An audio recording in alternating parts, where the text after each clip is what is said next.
এই গোটা পাহাড়, গোটা ত্রিপুরাজ্য অনাহার, অর্ধাহার এবং কুসংস্কার কুপমণ্ডকতা নিবজ্জিত ছিল।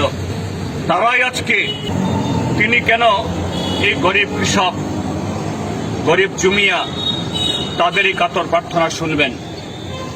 তিনি উল্টো সেখানে শাসক বা তখনকার প্রশাসনের সাথে সলা পরামর্শ করে যে কৃষকরা সেখানে দাদন নেওয়ার আশায় ভক্ত ঠাকুর ঘাটে সমবেত হয়েছিলেন, এদের উপরে বিনা প্ররোচনায় নির্বিচারে গুলি করে সেখানে 12 জন কৃষককে নিহত করেছে এবং তার সাথে আরও প্রায় 50 জনের মতো, তার থেকে বেশি সংখ্যক এই বুভুক্ষ নিরীহ কৃষক তারা সেখানে আহত হয়েছিল।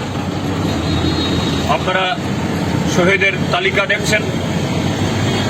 এই শহীদের তালিকায় শুধু উপজাতি অংশের কৃষক এবং জমিয়া না,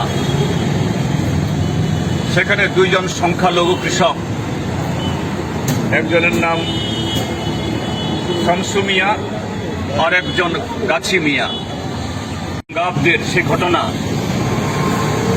শুধু 7.5 দশক আগে এরকম একটা ঘটনা হয়েছে বলেই এটা ঐতিহাসিক নয়। এটা ঐতিহাসিক এই কারণেই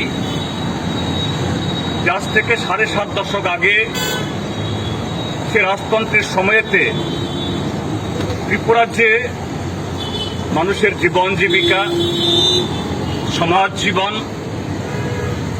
এবং সে রাজার শাসনে তখনকার নাগরিকদের কি ধরনের করুণ অবস্থা ছিল, এই হত্যাকাণ্ড এটা তারই প্রমাণ। এবং সেই যুগে শুধু সে বিশালগড় বা গোলাঘাটি অঞ্চল না,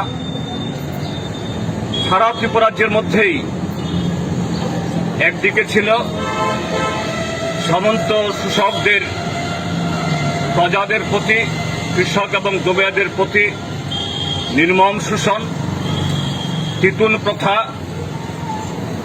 এবং তাদের কাছ থেকে তাদের কষ্টার্জিত সে ফসল খাজনা হিসেবে তুলে নিয়ে তৎকালীন শাসকবর্গ তারা উজ্জয়ন্ত প্রাসাদ, নির্মহল তৈরি করেছেন। এই রাজ্যের প্রজাদের, যাদের খাজনায়, যাদের শ্রমিক ঘামে এই রাজপ্রাসাদ, তাদের বৈভব, তাদের কল্যাণে কিছুই করেননি। অন্যদিকে গ্রাম পাহাড় ছিল এই রাজন্য শাসনের বা যারা শাসকদের, তাদেরই যারা প্রতিভু, সেই মহাজন, দালাল, তাদের মৃগয়া ক্ষেত্র। এইভাবে সারা ত্রিপুরাজ্যে শোষণ নির্যাতন চলত। আজ থেকে 7.5 দশক আগেও এই রাজ্যের কৃষকরা, জমিয়ারা, তারা কোনো একটা জনগোষ্ঠী, কোনো একটা ভাষাগোষ্ঠী এককভাবে লড়াই করে শোষণের বিরুদ্ধে, মহাজনী প্রথার বিরুদ্ধে, রাজতন্ত্রের বিরুদ্ধে সফল হতে পারবে না তারা জানতেন। কেননা তার পেছনে ছিল গণমুক্তি পরিষদ, তার পেছনে ছিল এই রাজ্যের মধ্যে কমরেড দশরথ দেব, কমরেড বীরেন দত্ত, তাদের নেতৃত্বে যে বামপন্থী আন্দোলন তখন গড়ে উঠেছিল, সেই ত্রিপুরাজ্যের মধ্যে গণতান্ত্রিক আন্দোলন গড়ে ওঠে উৎসালক নেই। এই রাজ্যের কৃষক, জমিয়া এবং জনগণকে যে ঐক্যবদ্ধভাবে দলমত নির্বিশেষে,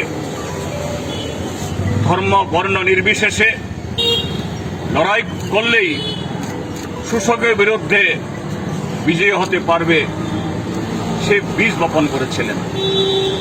আজকে সেই গোলাঘাটি কাণ্ডের 73 বছর বাদে যখন আজকে আমরা ত্রিপুরাজ্য দেখি, আমাদের রাজ্য একদিকে আমাদের দেশের একটা চরম সাম্প্রদায়িক আধা ফ্যাসিস্ট দল আজকে আমাদের রাজ্যের শাসনে, দেশটাও তাদের হাতে, আমরা লক্ষ্য করছি এই দেশের যারা শোষিত বঞ্চিত মানুষ, কৃষক, ক্ষেতমজুর, দিনমজুর, যে কৃষকরা গত 11 মাস ধরে 3টে কালো আইনের বিরুদ্ধে লড়াই করছে, সেই আন্দোলনকে ভাঙার জন্য আমাদের দেশের বর্তমান সরকার এই সাম্প্রদায়িক যে সম্প্রীতি বা সৌহার্দ্য, ঐক্য, এটাকে ভাঙার চেষ্টা করছে। সেখানে কখনো খালিস্তানি, কখনো বিদেশি মদতপুষ্ট এরকম আখ্যা দিয়ে ভাঙতে চেষ্টা করছে। আমাদের এই রাজ্যের মধ্যেও আজকে একদিকে বিজেপি, আইপিএফ স্বৈর শাসক, তার সাথে আমরা দেখি যে পাহাড়ে এই লাল ঝান্ডা উত্তোলিত হয়েছিল, এই আন্দোলনের জন্ম নিয়েছিল গণমুক্তি পরিষদের হাত ধরে, সিপিআইএম এর হাত ধরে। সেই পাহাড়ে মানুষের এই ঐক্যকে ভাঙার জন্য পাহাড়েও আজকে একটা নতুন দল গজিয়েছে। তারা কারা?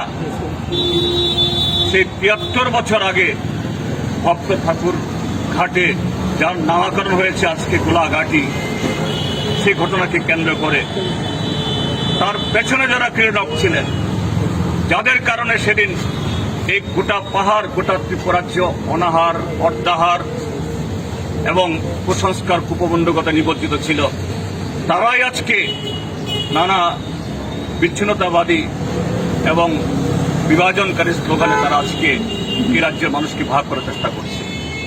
কাজী বন্ধুরা, আজকে আমাদের এই শহীদ দিবস উদযাপন এটা নিছক কোনো আনুষ্ঠানিক, প্রতি বছর একটা দিন মিলিত হওয়ার, শুধু ফুল দিয়ে শ্রদ্ধা জানানোর দিবস না।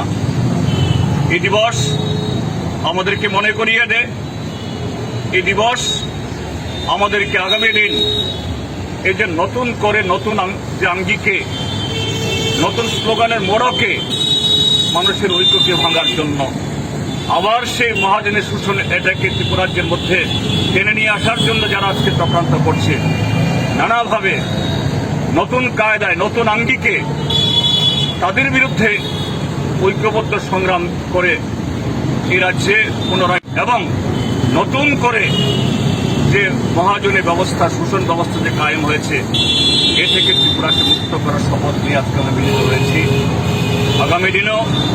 আগামী দিনগুলোতে এই চেতনা নিয়ে, এই শপথ নিয়ে গোলাঘাটি শহীদদের আমরা স্মরণ করব, এই কথা ব্যক্ত করে আবারও সবাইকে ধন্যবাদ।